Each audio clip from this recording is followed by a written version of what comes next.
Salut et bienvenue dans cette nouvelle vidéo. Aujourd'hui je vous retrouve pour un tutoriel très simple et très rapide.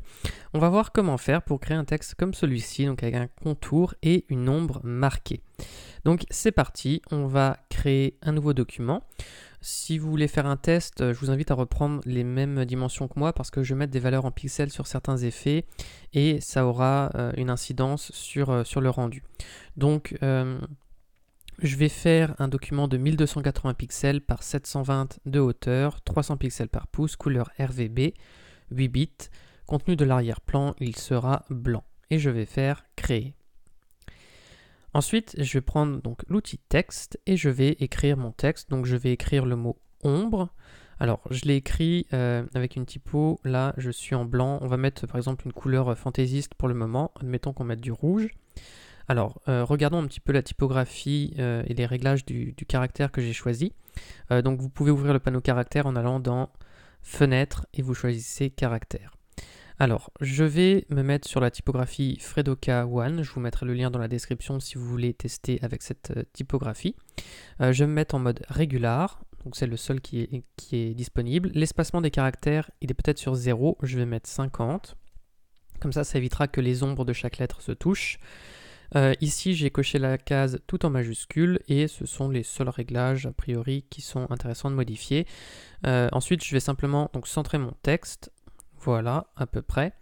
Donc j'utilise les repères, vous voyez, qui sont commentés ou sinon vous le faites, admettons, à vue d'œil. Ici, donc la taille de la typo, vous voyez, c'est à peu près à 63 points.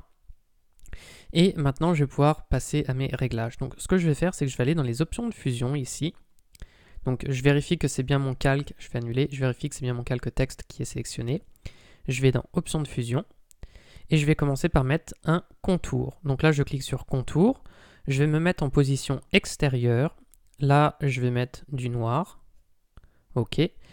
Et donc on se met en mode normal, opacité à 100%, type de remplissage, c'est couleur, sinon on n'aurait pas la couleur ici. Et puis ici on peut simplement modifier la taille, donc là après ça dépendra du rendu que vous souhaitez. Moi je vais mettre 8 pixels, admettons ici, oh non c'est peut-être même un peu trop, je vais mettre 6, je pense que ce sera suffisant.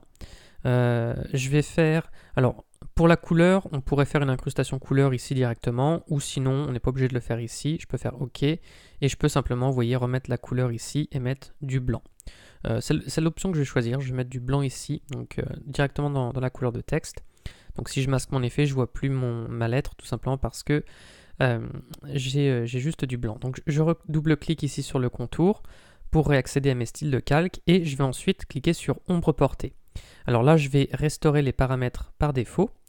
Et donc, notre ombre portée, on va modifier un petit peu ces réglages. Donc, je vais modifier la taille. Donc, vous voyez là ce qui se passe quand je modifie la taille. On peut modifier la distance. Alors, je vais commencer par mettre l'opacité à 100%. Je vais changer le mode de fusion en normal.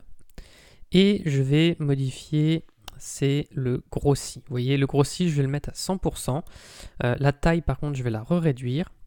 Et ensuite, eh bien, la distance, vous voyez, on va pouvoir la modifier comme ceci. Alors après, ça dépendra de l'effet qu'on recherche. Et si on veut mettre un angle, eh bien, on va tout simplement modifier l'angle ici. Vous voyez, et là, je peux mettre l'ombre de ce côté-là. Après, vous pouvez cliquer où vous voulez pour donner la direction que vous souhaitez à l'ombre. Donc moi, je vais la mettre en bas à droite, comme ceci. Et je vais ensuite modifier la distance, vous voyez, pour qu'elle ait l'air plus ou moins grande. On pourrait modifier la taille, mais si vous modifiez la taille, vous voyez, on ne peut pas trop l'agrandir parce que sinon ça fait un effet un peu bizarre.